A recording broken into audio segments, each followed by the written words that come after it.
pas été réalisé par des professionnels. Ne reproduisez pas ça chez vous. Non, je déconne. Vous pouvez totalement reproduire ce que vous allez voir dans cette vidéo et je vous donnerai un moyen de le faire, même si vous n'avez pas le matériel. Sur ce, 3 mois après sa création, commençons notre série de réalisation informatique avec notre tout premier projet, le Twilight Switch, ou interrupteur crépusculaire. Mais alors, qu'est-ce que c'est? Eh bien, c'est un dispositif qui permet d'allumer ou d'éteindre une lampe en fonction de l'intensité de la lumière. Vous en avez certainement déjà vu, ces installations qui s'éteignent le jour et s'allument la nuit sans intervention humaine. Eh bien, aujourd'hui, vous saurez comment ça marche. Pour notre projet, nous aurons besoin d'une photorésistance. C'est un capteur dont la valeur varie en fonction des photons. Les photons qui sont les particules de la lumière. Donc, c'est lui qui nous permettra de savoir s'il fait jour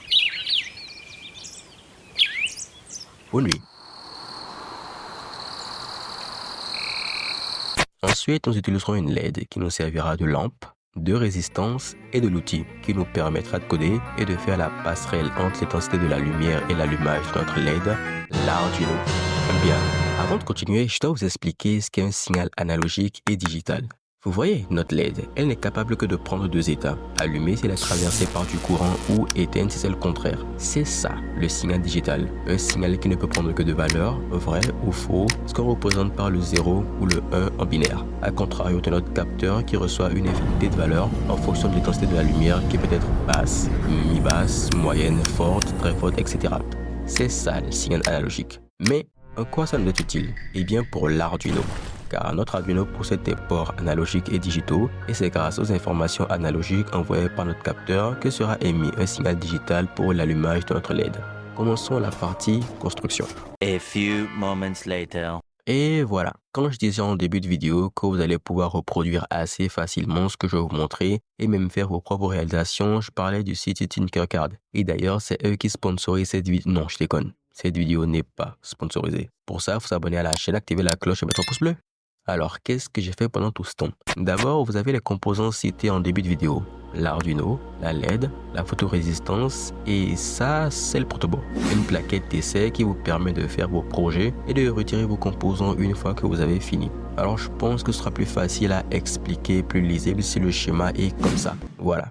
Nous avons notre capteur qui est relié au port analogique A0 de l'Arduino. Notre LED, relié au port digital D10, est précédé d'une résistance de 220 ohms, sans quoi la LED mourra après sa première utilisation. C'est fragile, une LED, le tout alimenté par une tension de 5 volts. Maintenant, passons à la partie code et pour ça, je dois vous expliquer comment fonctionne l'IDE d'Arduino. D'abord, un IDE est un environnement de développement dans lequel vous écrivez du code. Par exemple, pour le langage C, vous avez C-Lion, pour Python, vous avez PyCharm et pour Arduino, on a Arduino. Ouais, Arduino c'est le nom de notre carte, de l'IDE et du langage de programmation qu'on va utiliser. Alors comment fonctionne l'IDE d'Arduino? Vous avez 2 fonctions principales. Le void setup, la première fonction qui n'est exécutée qu'une seule fois au démarrage de la carte et qui nous sert à configurer nos broches, initialiser les composants et faire bien d'autres choses. Et la fonction void loop qui est exécutée en boucle dans laquelle nous allons écrire le fonctionnement du programme. C'est parti.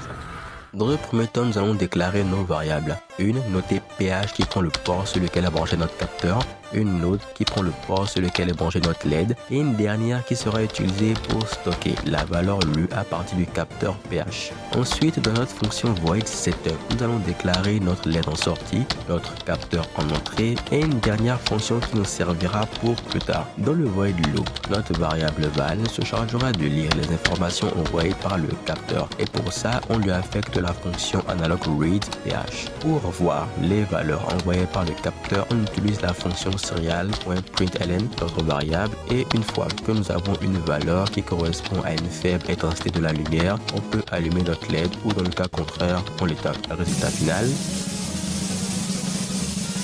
ça marche. Félicitations, maintenant vous savez comment faire un interrupteur crépusculaire. Ou presque. Bah oui, parce que personne n'utilise une LED comme lampe. On a déjà des lampes qui éclairent beaucoup plus et pour pouvoir les utiliser, on va avoir besoin d'un autre composant. Composant que je ne dirai pas ici. je garde ça pour un autre projet parce que la vidéo est déjà finie. Alors je sais, vous avez demandé des vidéos plus longues et j'y travaille, ne vous en faites pas. En attendant, n'oubliez pas de vous abonner et de liker si ça vous a plu et si vous avez appris quelque chose et de partager pour informer un max de personnes. Si vous avez d'autres idées de réalisation, écrivez ça en commentaire et je verrai comment faire. Le lien de mon compte TikTok devrait s'afficher. Abonnez-vous. Le prochain opus de Little Nightmares sort en 2025 et je compte parler des 2 précédents avant sa sortie. Sur ce, portez-vous bien et à la prochaine.